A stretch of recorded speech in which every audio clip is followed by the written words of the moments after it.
I'm Vashi Nedomansky. I'm a film editor and filmmaker, live in Los Angeles, and I've cut about 9 feature films, and the last 4 have been on Premiere Pro, and it's been a very nice experience. The big film last year that I did was Sharknado 2. What was great about that was I've done a lot of movies, but like 4.5 million people saw that the day that it opened, and the next day it broadcast in 86 different countries around the world.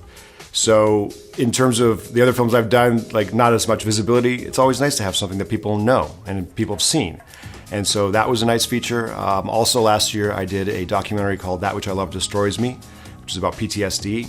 And we followed 2 special forces troops that have come back from multiple tours, and basically how they had to reintegrate into society and the difficulties that they're dealing with, which are ongoing even 7 or 8 years after they've come back.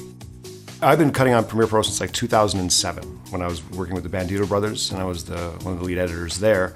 My favorite things in Premiere Pro as an editor are how they've ported over certain elements from other softwares inside the Adobe suite. Warp Stabilizer is a good example, how that's built into Premiere Pro. I use that all the time to stabilize something. Now with all the projects I'm shooting, I'm usually shooting on a larger frame so I can stabilize like Fincher did in Gone Girl. In Audition, I love the things that you can port over from that and the direct link back and forth to just clean up audio, remove background noises, the air conditioning that might be on in the background. All those things to be able to do inside Premiere without leaving, I think are time savers, and they're just gonna make your day go quicker so you can go do what you want for the rest of the day. What was really surprising was when in the last version we had the Raptor plugin that gave you DCP output capabilities inside Premiere Pro. Previously, there's no way you couldn't do that at home. You'd have to go out to a facility and it would cost $5,000, $10,000, sometimes $15,000 to make a DCP and have it pass the tests because it's very strict.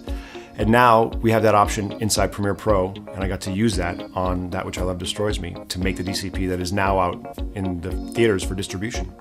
With the upcoming Premiere Pro release, I think the Lumetri color panel and the new workspaces for color and everything else are amazing. To be able to drop your LUT in if you want to, the film scans and the film emulations that are now built in are amazing to give your work an overall pastiche that just works in any way you want. I think that's great to have. And now I don't have to go out somewhere else or get a third-party plugin to do that. I can do it all within Premiere.